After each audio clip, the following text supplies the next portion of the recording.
মনকে কি করে বশে আনা যায়? এত মানে আপনার গানে যেরকম আছে, মানে এদিকে মুখে নাম করছি, মন অন্যদিকে যাচ্ছে। ভবিষ্যতে কথাবার্তা লিখি বাস্তবিক সব সাধনার উদ্দেশ্য তার উপরে মন হলো বায়ুর মতো। গীতাতে অর্জুন প্রশ্ন করলেন না, অসংশয়ং মহাভাব মনোদুর্গ্রহণ চলম অভ্যাস নিচুকন্ত্রিয়া বৈরাগ্য। যে বায়ুকে যেমন আমরা বাঁধতে পারিনি, তেমনি মনকেও আমরা সবসে এক টানে স্থির করে কেন্দ্রীভূত করে মনটাকে স্থির অচল অবস্থায় নিয়ে যেতে পারি। তবে তিনি বললেন যে অসংশয়ং মহাবাহ মনোদুর্গ্রহণ চলম। এটাতে কোনো সন্দেহই নেই যে মন হলো দুর্নিগ্রহ, অর্থাৎ খুব কষ্ট করে অনেক তপস্যা করে অনেক সাধনার দ্বারা তবে মনটাকে আমরা স্থির করতে পারি। কেন না, মন হলো সর্বদাই চঞ্চল, এক বিষয় থেকে বিষয়ান্তর সর্বদাই ছুটে যায়।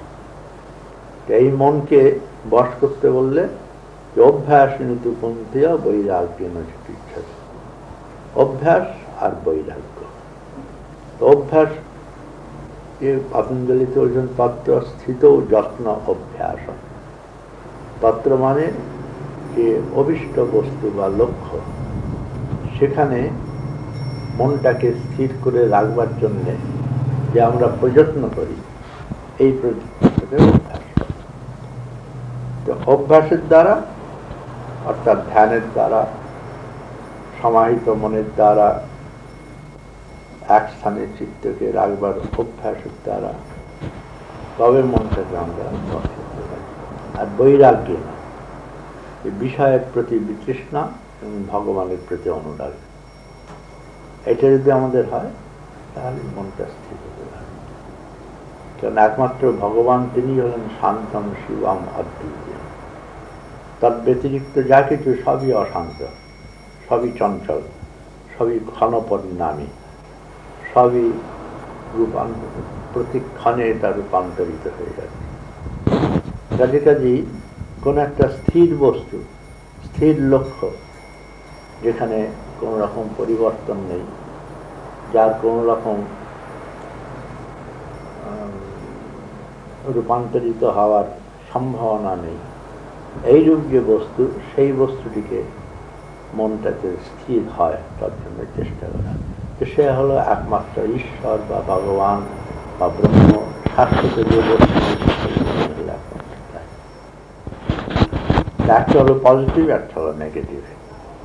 অভ্যাসটা হলো পজিটিভ আর বৈরাগ্যটা হলো নেগেটিভ। একটাকে আমরা সরিয়ে দিচ্ছি আর একটাকে মনটাকে নিবেশ করছি। প্রত্যাহার যেটাকে বলেন, প্রত্যাহার, ধারণা, ধ্যান, সমাধি। তো প্রত্যাহার হলো নেগেটিভ, যে ভগবান যেটাতে আমি মন বসাচ্ছি তৎ ব্যতিরিক্ত যা কিন্তু বস্তু, সব বস্তু থেকে আমি মনটাকে টেনে নিয়ে আসছি, টেনে নিয়ে এসে এক জায়গায় কেন্দ্রীভূত করছি। যেমন সূর্যের রশ্মি এই সর্বত ব্যক্ত, তাকেই আমরা যদি আতসী কাঁচের ভেতর দিয়ে যদি কেন্দ্রীভূত করি তাহলে তার ভেতরে অগ্নি প্রচলিত হয়ে যায়। কিন্তু যে সূর্যের চতুর্দিকে ছড়িয়ে রয়েছেন, সেই সূর্যের রশ্মির দ্বারা কোথাও অগ্নি উৎপাদন হয় না, তাপ দেয় অগ্নি উৎপাদন। কিন্তু সেই সূর্যকে যদি আমরা কেন্দ্রীভূত করে নিতে পারি, তবে আমাদের তার ভেতর থেকে অগ্নি অগ্নির উৎপত্তি হয়ে যায়। সেইরূপ মনটাও অনাদিকাল থেকে কত বিষয়, শব্দ, স্পর্শ, রূপ, রস, গন্ধ এবং এদের অনন্ত বিষয়বস্তু, এদের মন সর্বদাই চঞ্চল, সর্বদাই এক বিষয় থেকে বিষয়ান্তরে প্রধাবিত। কাজে এই মনটাকে বসাতে হলে বিষয়ের প্রতি বৈরাগ্য আনতে হবে, অর্থাৎ ভগবত ব্যতিরিক্ত যা কিছু বস্তু সবই অনিত্য, সবই হলো অসার, সবের ভেতরে পরিণাম রয়েছে, সবই ক্ষণ পরিবর্তনশীল। আর ভগবানই হলেন একমাত্র স্থির, শাশ্বত, নিত্য, শান্ত, অদ্বিতীয়। যে এইরূপভাবে যে ভগবানের প্রতি একটা ধারণা, এই ধারণাটা যত স্থির হবে, যত দৃঢ় হবে, ততই মনটা তাতে অনুলিপ্ত হবে। মন যতই তাতে বসবে, ততই মন বিষয় পরিত্যাগ করে, বিষয়ান্তর পরিত্যাগ করে একমাত্র ভগবানের। এই জন্য অভ্যাস বৈরাগ্য নাকি। এখানে কবির সাহেব একটাই বলেছেন, मन के मारे मार है, मन के जीते जीत, मन ही आत्रम शत्रु है, मन ही आत्रम मित्र। মনের যদি আমরা মনকে যদি আমরা বশ করতে পারি, তাকে যদি জয় করতে পারি, তবেই সত্যিই আমরা বিজয় লাভ করতে পারি। মনের উপর যদি আমাদের সংযম আসে, মনের প্রতি যদি আমাদের অনুশাসন আসে, মনটাকে যদি আমরা আমাদের অধীন করতে পারি, তবেই আমাদের সেখানে প্রকৃত আমাদের শক্তিশালী আমরা হতে পারি। মনকে মারে মার হয়, মনকে জিতে জিত, মনই আত্ম শত্রু হয়, মনই আত্ম। মনই আমাদের শত্রু এবং মনই আমাদের মিত্র। এই মন দ্বারাই আমরা বিষয়ের প্রতি আকৃষ্ট হয়ে যাই এবং তার দ্বারা দুঃখ ভোগ করি। কাজেই এই ক্ষেত্রে মন আমাদের প্রতি শত্রুতা আচরণ করে। আবার এই মন যদি আমরা ভগবানের লিপ্ত করতে পারি, শাশ্বত বস্তুতে লিপ্ত করতে পারি, সত্য শিব সুন্দরে যদি লিপ্ত করতে পারি, তবে এই মনটাই আমাদের কাছে বন্ধুর মতন কাজ করে। আমাদের এই সাংসারিক যা কিছু বন্ধন, এই বন্ধন থেকে আমাদের বিভক্তি এনে দেয়। এই জন্য বললেন, मन ही आत्म शत्रु है, मन ही आत्म मित्र, आसन लगा तो क्या भया, मुई न मन की आस। আমরা আসন লেগে হয়তো গুফাতে গিয়ে কিংবা ঠাকুর ঘরের সমস্ত দরজা বন্ধ করে অন্ধকার গিয়ে আমরা সেখানে মনটাকে বশ করবার চেষ্টা করছি, কিন্তু মন সেখান থেকে উঠে গিয়ে অন্য বস্তু বিষয়ান্তর চিন্তা করছে। সেই জন্য বললেন, আসন লাগা তো কিয়া ভয়া।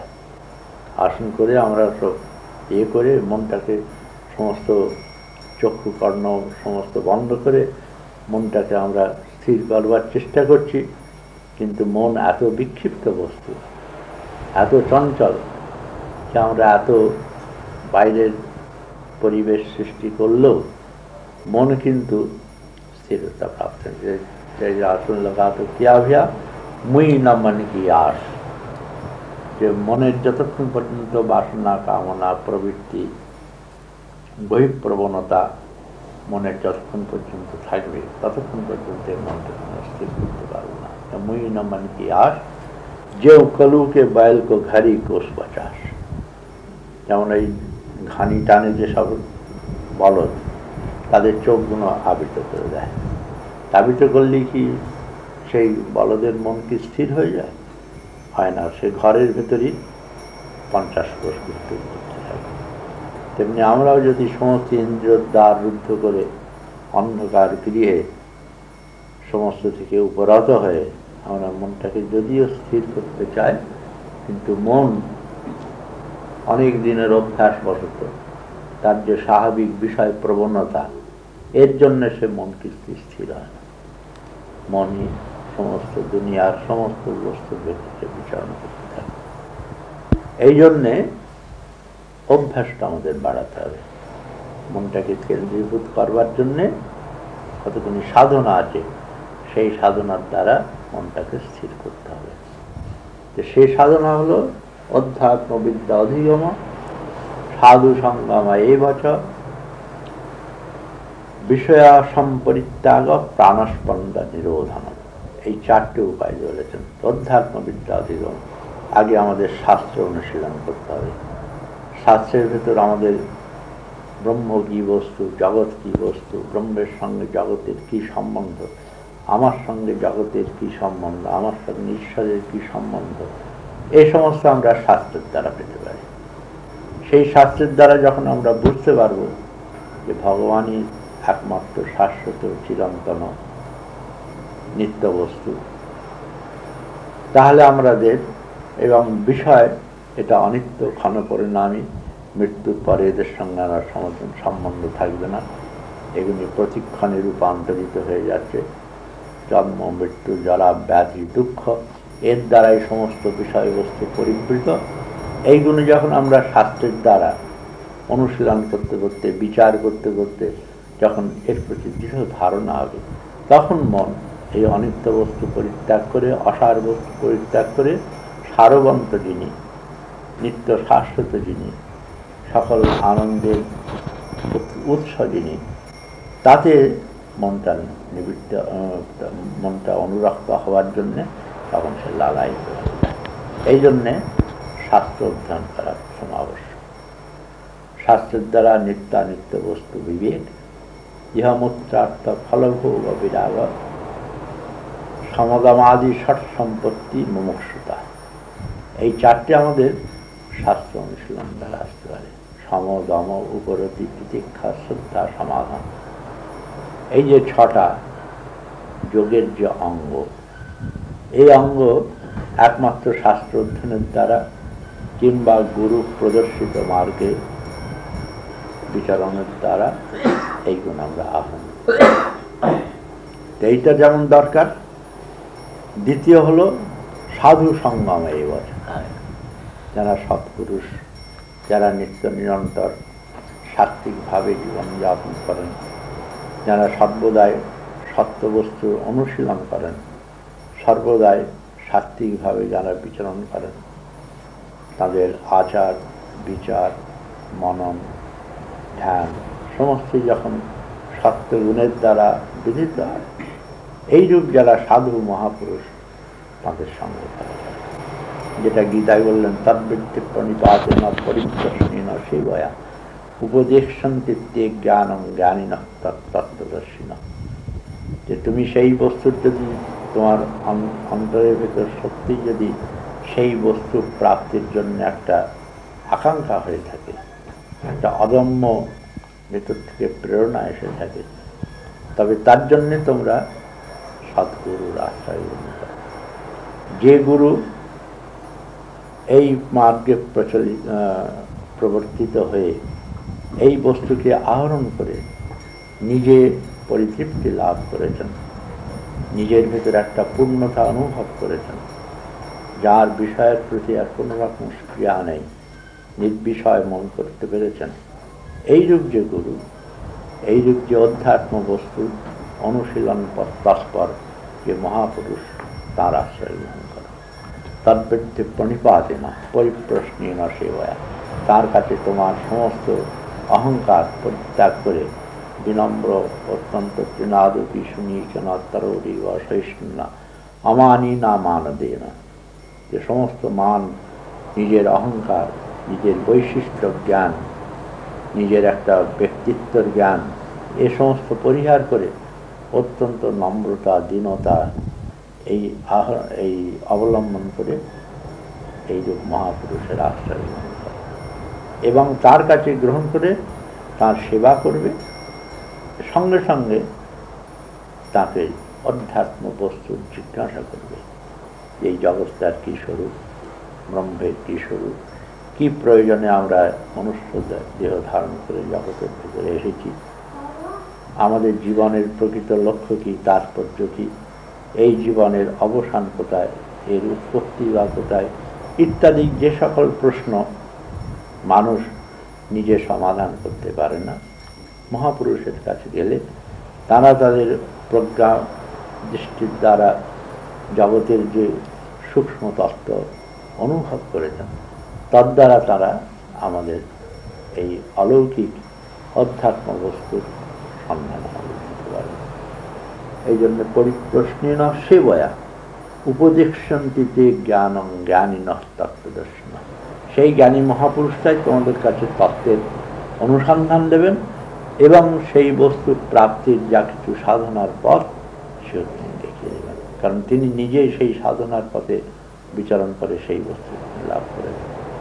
এই জন্য অধ্যাত্মবিদ্যা সাধু সঙ্গম এবচ বাসনা সম্পরিত্যাগ, যে যা কিছু বাসনা আমাদের সংসারের প্রতি আসক্তি উৎপাদন করে, অনিত্যতার প্রতি আমাদের অনুরক্তি উৎপাদন করে, সেই সব বস্তুতে বিবেকের দ্বারা, বিচারের দ্বারা সেই সমস্ত বস্তুকে পরিত্যাগ করে একমাত্র ভগবান যিনি শাশ্বত, যিনি চিরন্তন, যিনি অজায়তে ম্রিয়তে বা কদাচিৎ নায়ং ভূত্বা ভবিতা চানুভূয় ন হন্যতে হন্যমানে শরীরে। আমাদের শরীর বিচ্ছিন্ন হয়ে গেলেও যিনি নিত্য শাশ্বত চিরন্তন আমাদের ভেতর অধিষ্ঠিত থাকেন, সেই আত্মা, সেই আত্মার অনুসন্ধান তৎপর হয়। এর জন্যেই পাতঞ্জল যোগ সৃষ্টি করেছেন, তত্র স্থিত যত্ন অভ্যাস।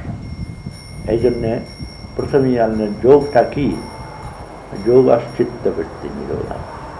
যে মন সর্বদাই বিষয়প্রবণ, এই মনটাকে নিরোধ করবার জন্য, এই মনটাকে নিরুদ্ধ করবার জন্য, এই মনটাকে সমাহিত করবার জন্য, এই মনটাকে বিষয়ান্তর চিন্তা না করে একমাত্র স্বরূপ চিন্তার তৎপর হওয়ার জন্যে যে সাধনা, এই সাধনাকে বলে যোগ।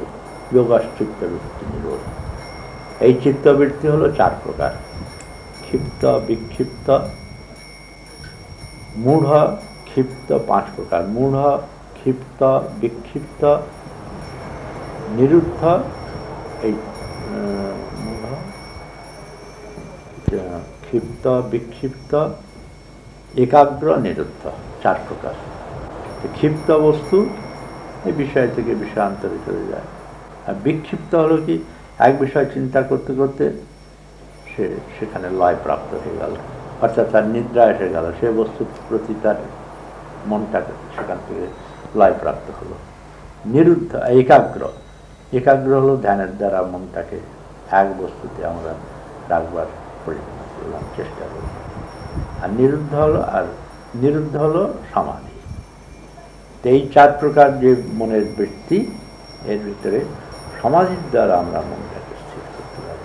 সেই সমাধির উপায় বললেন রাজযোগ এবং হঠযোগ, যেটাকে হঠযোগ এবং রাজযোগ। হঠযোগের দ্বারা আমাদের বহির যে শরীর, এই শরীরের যোগের অনুকূলতা লাভ করতে পারে। মন স্থিরতার যা কিছু অন্তরায়, যদি আমরা শরীরটাকে যেন আমরা যোগ উপযোগী করতে পারি, এই ভেহিকেলটাকে যেন আমরা সুন্দরভাবে সাজাতে পারি, তবে মনের স্থিরতার এটা সহায়ক হয়। এই জন্য বললেন যে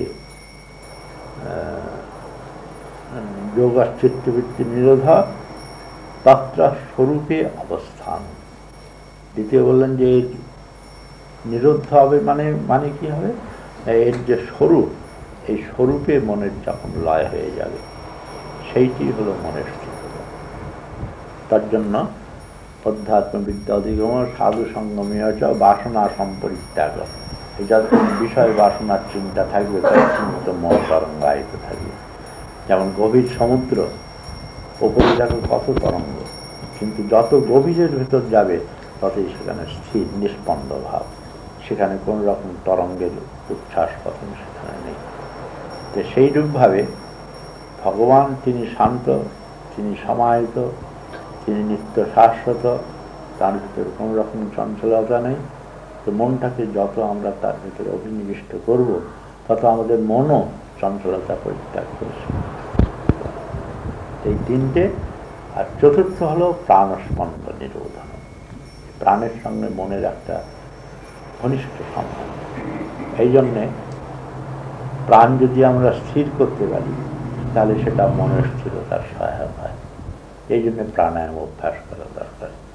এই 4টের দ্বারা আমরা যে মত্তমতঙ্গজের ন্যায় বিষয় অরণ্যে পরিভ্রমণশীল যে মন, সেই মনটাকে যেমন অঙ্কুশেন যথা মত্ত মতঙ্গজ, তাকে আমরা যেমন বশ আনতে পারি, ঠিক এইরূপভাবে বিচারের দ্বারা এবং সাধনার দ্বারা আমরা আমাদের মনটাকে গুরু প্রদর্শিত মার্গে বা শাস্ত্র নির্দিষ্ট পথে নিজের চেষ্টার দ্বারা, পুরুষার্থের দ্বারা এই মনটাকে আমরা বিষয় থেকে মুক্ত করে অভিষ্ট যে বস্তু সেই বস্তুকে আমরা সংলগ্ন করতে পারি। এই সংলগ্নটা যত আমাদের স্থির হবে, যত ধীর হবে, যত দৃঢ় হবে, ততই মনের স্থিরতার যে ক্রম এটা বৃদ্ধি পাবে। বৃদ্ধি পেয়ে সম্প্রজ্ঞাত সমাধি এবং অসম্প্রজ্ঞাত সমাধি। সম্প্রজ্ঞাত সমাধি হলোটা সেখানে সংস্কারটা থাকবে, মনটা স্থির হয়ে গেল কিন্তু তার ভিতর সংস্কারটা থাকবে। যেমন আমাদের নিদ্রার সময় আমাদের মনটা সবই স্থির হয়ে যায়, কিন্তু মনের ভিতর যে সুখ দুঃখ, মনের ভিতর যে বৃত্তির আমাদের সংস্কারগুলো থাকে সেগুলো সেখানে পঞ্জীভূত হয়ে থাকে। এই জন্য মন আবার জাগবার সঙ্গে সঙ্গে সেই সংস্কার বেড়ে যায়। যেমন বীজের ভেতর যদি শক্তি থাকে তাহলে সে যতই পুরনো হোক না কেন, যখনই তাকে মাটি এবং জল দেবে তার ভেতর অঙ্কুর বেরিয়ে যাবে। কিন্তু সেই বীজটাকে যদি আমরা দগ্ধ করে দিই, তাহলে সেটাকে যদি আমরা অনেক দিন পরেও যদি মাটিতে রোপণ করি, তার থেকে বৃক্ষ উৎপাদন হয় না। এর কারণ কি না, মনটাকে আমরা যদি অমনি করতে পারি, সেটাকেও যদি আমরা দগ্ধ করে দিই, অর্থাৎ নিত্য সাধনার দ্বারা সেই মনটাকে যদি আমরা স্থির করে ফেলতে পারি, তার ভেতর থেকে বিষয় বাসনা কামনা যেগুলো মনের অঙ্কুর উৎপাদন করে, এই অঙ্কুরকে যদি আমরা বিনষ্ট করে দিতে পারি, তাহলেই আমাদের মন নিত্য সংসারের ভিতর থেকেও, যেমন পরমহংসদের মধ্যে বুড়ি ছোঁয়ার মতো মনটা থাকবে, ছোটাছুটি করবে, সবই করবে, কিন্তু তাকে কেউ আর ছুঁতে পারবে না। সে বিষয়ের ভিতর থেকেও নির্বিষয়, নির্লেপ, অলেপ হয়েছে থাকবে। যেমন ব্রহ্ম, তিনি যেমন সমস্ত জগৎ ব্রহ্মাণ্ড সৃষ্টি করে তার ভিতরে অনুপ্রবেশ করেও তিনি যেমন নির্লেপ থাকেন, সেটি মন সংসারের সমস্ত কর্তব্যও করবে, সমস্ত কাজকর্মও করবে, সকলের ভেতরেও থাকবে, কিন্তু সঙ্গে সঙ্গে মন সর্বদাই ভগবানের সমাহিত থাকবে। এইরূপভাবে যদি আমরা মনটাকে স্থির করতে পারি, তবেই মনটা আমাদের স্থির হবে। এর জন্যে এক জন্মে তো হবে না, বহু নাম জন্ম নামন্তে জ্ঞান মাং প্রপদ্যতে বাসুদেব সর্বমিতি সর্বমহাত্মা সুদুর্লভ। এই জন্যে আমাদের জন্ম জন্মান্তর অভ্যাস করতে করতে কোনো এক জন্মে মন আমাদের সবশে আসবে, এবং সেই সবশে এলে সেই জন্মেই আমরা মনটাকে অভিষ্ট বস্তু বিষয়ে সমাহিত করতে পারি। এই জন্য বললেন ওই চারটি অধ্যাত্ম বিদ্যা অধিগমন, সাধু সঙ্গম এবচ, বাসনা সম্পরিত্যাগ, প্রাণস্পন্দন নিকুর্বণ। এই চারটির দ্বারাই মনটাকে আমরা এই জন্মে কেন হবে না? হ্যাঁ, অন্য জন্মে যদি আমরা সাধনা করে এসে থাকি তো এক জন্মই হয়ে যাবে। একদম হয়ে যাবে। হ্যাঁ, এখনই যদি আমরা জন্ম না মানতে, এই জন্য আমরা যদি এখনই চেষ্টা করি, হ্যাঁ এখনই চেষ্টা করলে যদি আমরা খুব পুরুষার্থ করতে পারি, দেহ জন্মই হয়ে যাবে। যেমন বাল্মীকি, তিনি যেমন দস্যু ছিলেন, এত তার পাপ করেছিলেন, তার মন স্থির, মন স্থিরতার কোনো প্রশ্নই ছিল না, এমনকি রাম নামও উচ্চারণ করতে পারতেন না। তো তিনি তো সেই জন্মেই মহাপুরুষ হয়ে গেলেন। রাম নাম উচ্চারণ করে তাহলে হ্যাঁ, তিনি রামটাকে উল্টো বললেন, তুমি উল্টো মারা জপ করো। মারা জপ করতে করতে এত তিনি সমাহিত হয়ে গেলেন, তার উপর বাল্মীকি স্থূপ হয়ে গেল। এই জন্য তার নাম, তারপর থেকে সেই স্তূপকে কেটে তখন বাল্মীকিকে বাদ করা হলো। এই জন্যে তীব্র পুরুষার্থের দ্বারা ইহজন্মী হয়ে যায়। গীতাতে বললেন না, অভিজে সুদর আচার ভজতে মাম অনন্যকা সাধুরেব সমন্তব্য সম্যক ব্যবসিত ঈশা ক্ষিপ্রম ভবতি ধর্মাত্মা শান্তি নিয়চ্ছতি কন্তে প্রতিজানিহি নামে ভক্ত পুনঃ। অভিজে সুদূর আচার, অতিশয় যদি দুরাচার হয়, তথাপি যদি সে অনন্য মনে আমার ভজনা করে, সাধুরে সম্পর্ক, তাহলে তাকে তুমি সাধু জানবে। তার জন্ম জন্মান্তরের সমস্ত পাপ জলিত হয়ে গিয়ে সে সাধু হয়ে যায়, সে মহাপুরুষ হয়ে যায়, সে তপস্বী হয়ে যায়। এই জন্যে অপিকে সুদূরাচার ভজতেই মাম অনন্যকা সাধুরে সম্যক ব্যবসিত ঈশা।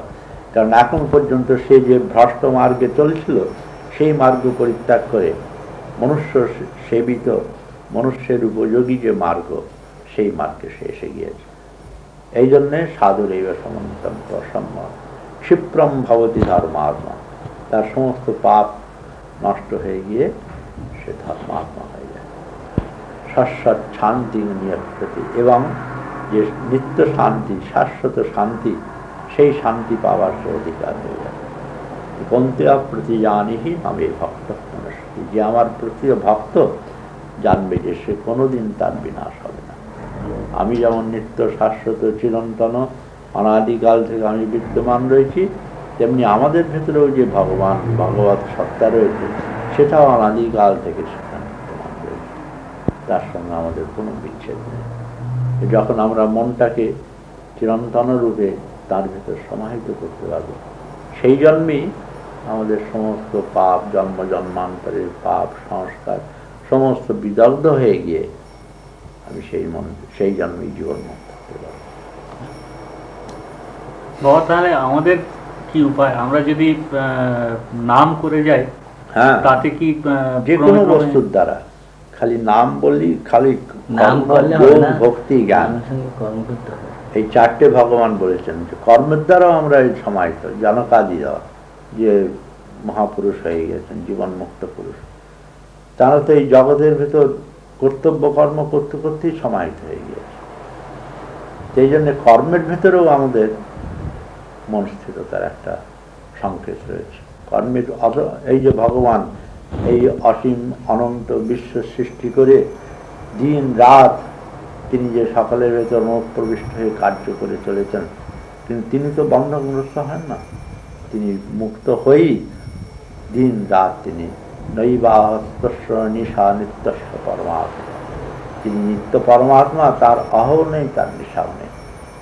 দিবারাত্র যেমন সূর্য, দিবারাত্র এখন এখানে সূর্য নেই, আমেরিকাতে গিয়ে সেই সূর্য উদিত হয়েছে। অনন্তকাল থেকে এই সূর্য তাপ বিকিরণ করছেন, মানুষের ভেতর প্রাণের সঞ্চার করছেন, এই অনন্তকাল থেকে এই কাজ করে চলেছে। এতেই তার কোনো বন্ধন হয়েছে? তার বন্ধন হয়নি। যত তিনি মুক্ত হয়েছেন, যত তিনি অসীম হয়েছেন, যত তিনি উদার হয়েছেন, ততই মুক্তি তার কাছে আরো সেটা আরো আস্বাদনীয় হয়ে গিয়েছে। ঠিক এমনি আমরাও যেমন সাত্বিক কর্তার লক্ষণ বলছেন যে যে কর্মফল পরিত্যাগ করেছেন, কিন্তু ধৃত্যুৎসাহ সমন্বিত, ধৃতি এবং উৎসাহ এটার একটু নষ্ট হয়নি, অথচ কর্মের প্রতি ফলের প্রতি কোনো আশা নেই। যে এইরূপ যে সকর্তা সাত্বিক উচ্চারী, এইরূপ যে কর্তা তিনি হলেন সাত্বিক, যেখানে ধ্যান ধারণার কোনো প্রশ্নই নেই। অতন্দ্রিত অনলস রূপে পরের উপকার সাধবার জন্যে, কিংবা কর্মের ভিতর যে একটা আনন্দ, এই আনন্দটাকে আস্বাদন করবার জন্যে যদি আমরা নিষ্প্রিয়ভাবে যদি আমরা কর্ম করি, তাহলে কর্মের ভিতরে সমাধির একটা সূত্র আমরা লাভ করতে পারি। এই জন্য বললেন যে কর্মণৈহি সংসিদ্ধি লভতি জনকাদয়, তস্মাৎ কর্মানুষ্ঠিত চিত্ত বিশ্ব আত্মবিশুদ্ধায়। এই জন্য জনকাদি যে ঋষি, তারা কর্মের দ্বারাই কর্মণৈহি সংসিদ্ধি আশ্রিত জনকাদয়, এই জনকাদি ঋষি তারা কর্মের দ্বারাই এই মনটাকে সমাহিত করতে পেরেছে। কাজেই কর্মের ভিতরেও একটা ভগবানের সঙ্গে যোগসূত্র রয়েছে, তেমনি যোগের ভেতরেও একটা যোগসূত্র রয়েছে, ভক্তির ভেতরে একটা যোগসূত্র রয়েছে, জ্ঞানের ভেতরে একটা যোগসূত্র রয়েছে। সেই জন্য কর্ম, যোগ, ভক্তি, জ্ঞান, যে কোনো দেশেই ভগবানের সঙ্গে তার সম্বন্ধ হোক না কেন, এই চারটে সাধনার কোনো না একটা সমুদরতা অবলম্বন করতেই হয়। সেই জন্য কর্মের দ্বারাও যেমন মনটাকে সমাহিত হয়, আবার যোগের দ্বারাও মনটাকে সমাহিত হয়, আবার ভক্তির দ্বারাও মনটা সমাহিত হতে পারে, আবার জ্ঞানের যে বিচার শ্রবণ মনন নির্ধারণ তার দ্বারাও মনটা স্থির হতে পারে। এই জন্য যে কোনো একটা বস্তু, সেই বস্তুটাকে অবলম্বন করে নিত্য নিরন্তর উঠতে, খেতে, চলতে, বসতে সর্বদাই তাকে স্মরণ করবার চেষ্টা করা। এই জন্য যৎ করোষি যদৎ নাশি যৎ জুহোষি যদাশি যৎ তপস্যসি কুন্তি তৎ কুরুষ্ব মদর্পণ তস্মাৎ তমেব অনুপস্থন্তং সর্বভাবেন ভারত সততং কীর্তন্ত মাং যতন্তস্য দৃঢ়প্রতা। এই সমস্ত শ্লোকে তিনি বলেছেন নিত্য নিরন্তর একটা বস্তু যদি আমরা নিয়ে থাকি তাহলে তার দ্বারা আমরা সিদ্ধি লাভ করি। এই জন্য এক সাধে সে সব সাধে, সব সাধে সব খোয়, जो सींचे मूल को फल फूल आगे है। যদি আমরা সমস্ত গাছে যদি জল দিতে থাকি তাতে কোনো ফল হবে না, কিন্তু যে মূল শিকড় সেখানে যদি আমরা নিত্য যদি জল সঞ্চার তাহলে ফল ফুলে আগিয়ে যায়, তাহলে সমস্ত ফল ফুলে তারা গাছটা সুফলিত হয়ে যায়।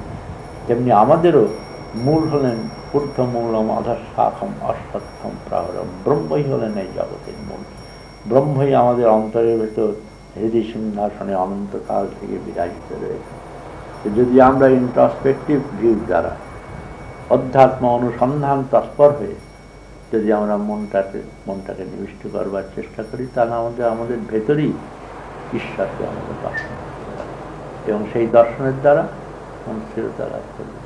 সেই জন্যে কি গৃহস্থী, কি সন্ন্যাসী, কি যোগী, কি কর্মী, সকলেরই একটা কোনো সাধনা হয়, নামের সাধনা হোক, মন্ত্রের সাধনা হোক, কর্মের সাধনা হোক, যোগের সাধনা হোক, যে কোনো সাধনে যার যেটা অধিকার এবং যে সাধনার দ্বারা সে আনন্দ পায় সেই সাধনাটাকে নিত্য নিরন্তর সেটা অভ্যাস করতে হবে।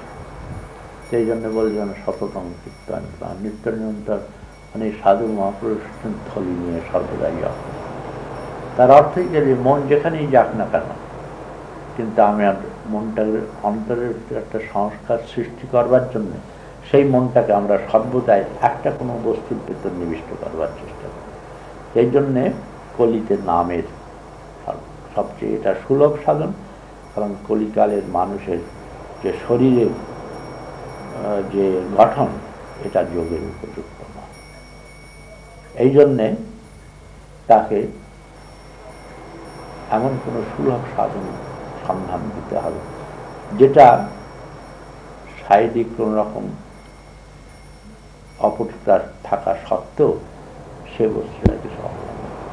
এই জন্য নাম চিন্তামণি কৃষ্ণ চৈতন্য রস বিগ্রহ অভিন্নতার নাম নামিন।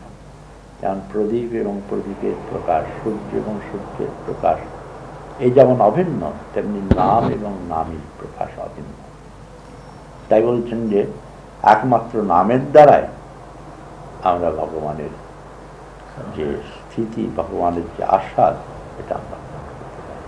এই জন্যে কলৌ নামৈব কেবলম কলৌ দানৈব কেবলম, কলিকালে একমাত্র নাম এইটি হলো সবচেয়ে সুলভ সাধন এবং এর দ্বারা আমরা সিদ্ধি লাভ করতে পারি। এই জন্যে ইদানীং কালে যে সকল মহাপুরুষ এসছেন, চৈতন্যদেব বলো, কবির বলো, নানক বলো, যারা সব এসছেন সকলেই এই নামের সাধনা দিয়ে তুমি উঠতে খেতে চলতে বসতে সর্বদাই এই নামকে অবলম্বন করে থাকবে।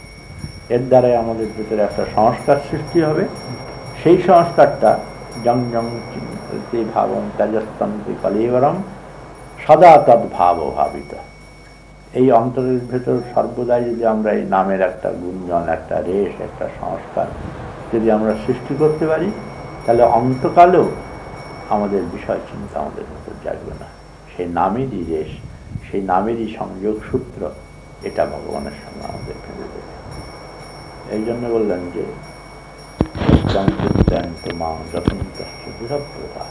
একটা ব্রত অবলম্বন করলে যেন আমরা সেই ব্রত ভঙ্গ না হয় তার জন্য সর্বদাই যেমন চেষ্টা করে থাকি, তেমনি নামরূপ ব্রতও যদি আমরা গ্রহণ করতে পারি তো সেখানে আমাদের সর্বদা সচেতন থাকতে হবে যে আমরা এই নামের সঙ্গে যদি এখন আমাদের বিচ্ছেদ না হয়।